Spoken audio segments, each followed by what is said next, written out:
안녕하십니까. Y타임스 논평 주북일입니다. 오늘도 여론조사 세 번째 시간인데요. 국민들은 언론사들의 여론조사를 믿지 않았습니다. 언론사 및 조사기관 여론조사에 대해서 불신하고 있다는 건데요. 특별히 20대의 불신 비율이 굉장히 강했습니다. 이 언론사들이 구매에 맞는 여론조사만 발표하는 것도 문제고, 조사의 공정성이 담보되지 않는 여론조사들이 이렇게 넘쳐나는 것이 이런 불신을 자초한 것이 아닌가 보여집니다. 국민 절반 정도가 방송사 같은 언론사들의 여론조사를 믿지 않는다. 여러분, 이게 이해가 되십니까? 우리 Y타임스가 소비자 전문 조사 회사인 컨슈머 인사이트에 의뢰해가지고 실시한 여론조사 결과가 그렇습니다. 그러니까 응답자의 절반 가까이가 방송사 같은 언론사의 여론조사를 믿지 않고 있다 하는 겁니다. 충격입니다. 특별히 어느 정도 믿지 않느냐?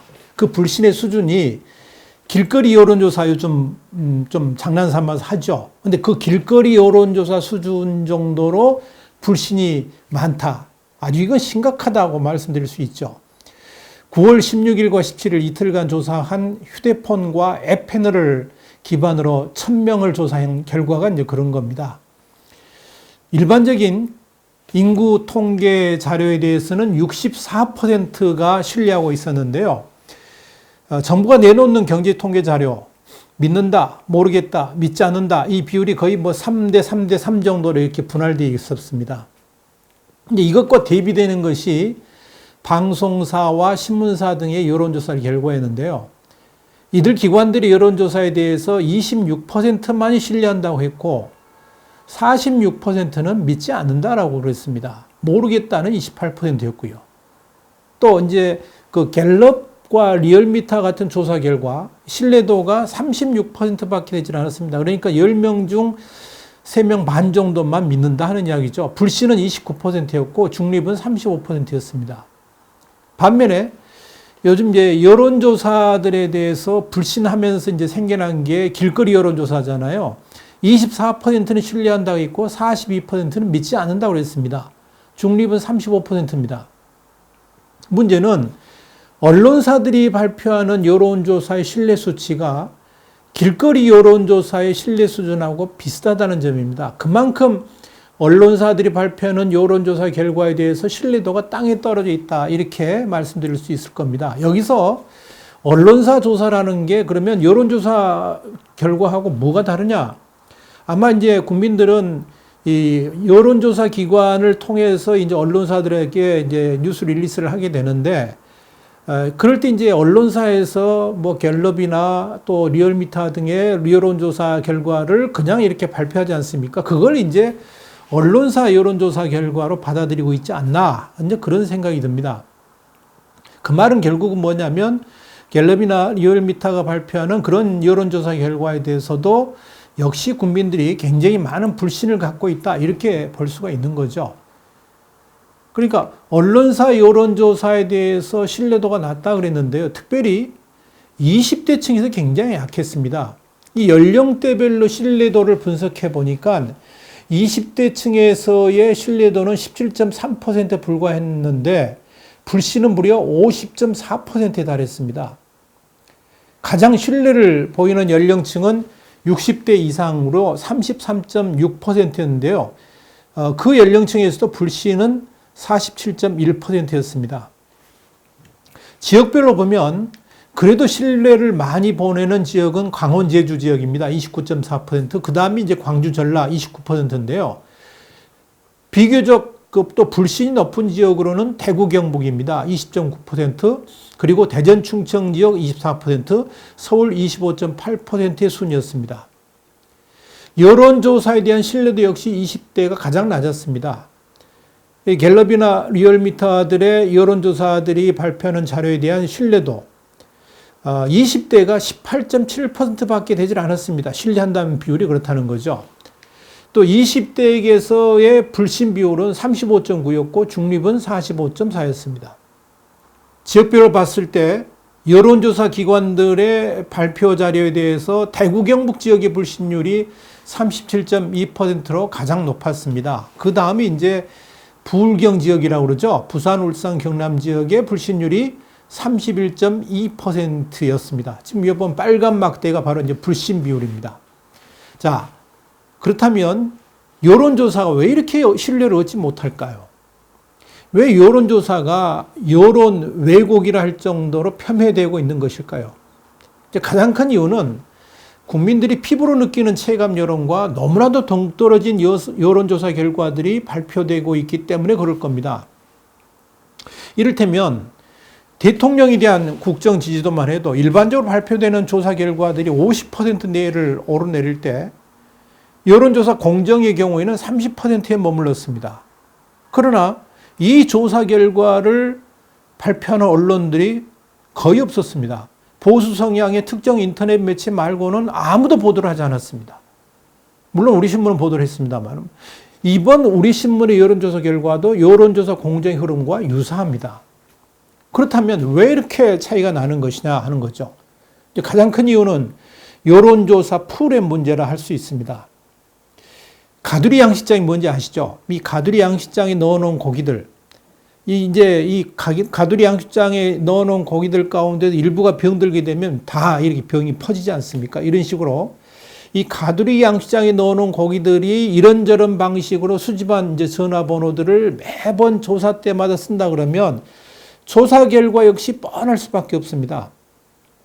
특별히 탄핵 같은 이유로 충격적 사건을 경험한 사람들의 전화번호가 그 가두리 양식장에 묶여 있다 그러면 인지 부조화 때문에 태도를 바꾸기가 쉽지 않게 됩니다. 다른 말로 표현하자면 지난 박근혜 탄핵 때 이제 아이들을 데리고 촛불을 들었던 40대가 문재인 정부에 대해서 문제가 보여도 지지 태도를 바꾸는 게 그 쉽지가 않습니다. 왜냐하면 지난 탄핵 때의 판단이 바뀌는 것에 대한 심리적 갈등이 있기 때문입니다. 이렇게 이제 굳어진 태도를 바꾸는 것에 대해서 혼란을 일으키는 것, 이걸 우리가 인지부조화라고 그러는데요. 그런 이유 때문에 분명히 지지율 하락이 있어야 되는 시점에도 불구하고 여론조사 결과들이 꿈쩍도 하지 않고 오히려 또 반등을 하거나 이런 일들이 왜 일어나느냐, 이런 인지부조화 현상으로밖에 설명이 되지 않는 겁니다.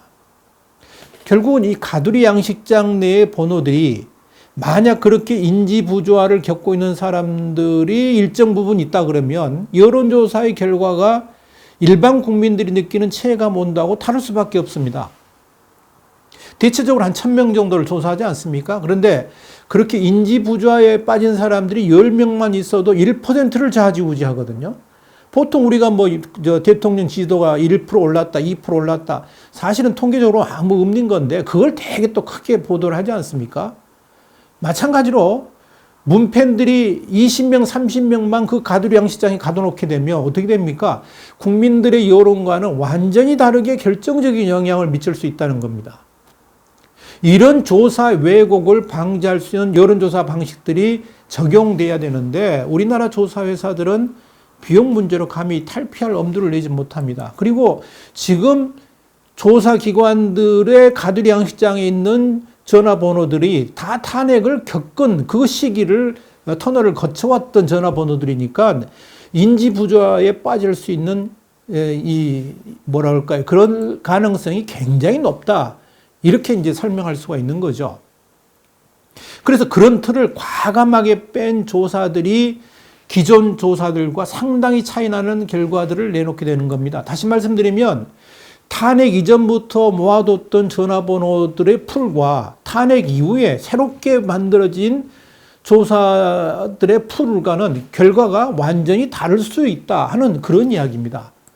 그러니까 한국의 여론조사 상황에서 그래도 가장 정확한 조사 방식은 이제 휴대폰 업체들로부터 가상번호를 받아가지고 조사하는 방식인데 그때 가상번호를 받게 되면 정말 상당히 좋은 결과가 나올 수 있겠죠. 그런데 이건 선거 때만 선거관리위원회를 통해서 받을 수가 있습니다. 평상시 조사에서는 불가능하다는 겁니다.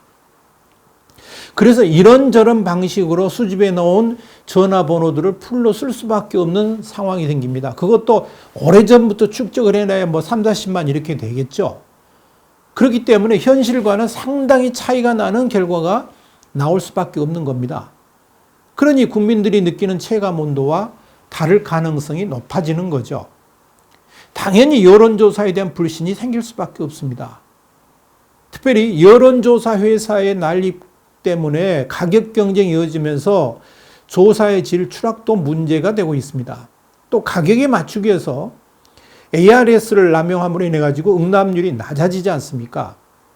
그러니까 당연히 적극적 의사를 보이는 정치 팬덤 그룹의 참여가 높아지게 되면서 그만큼 여론도 왜곡되는 결과를 낳고 있는 겁니다.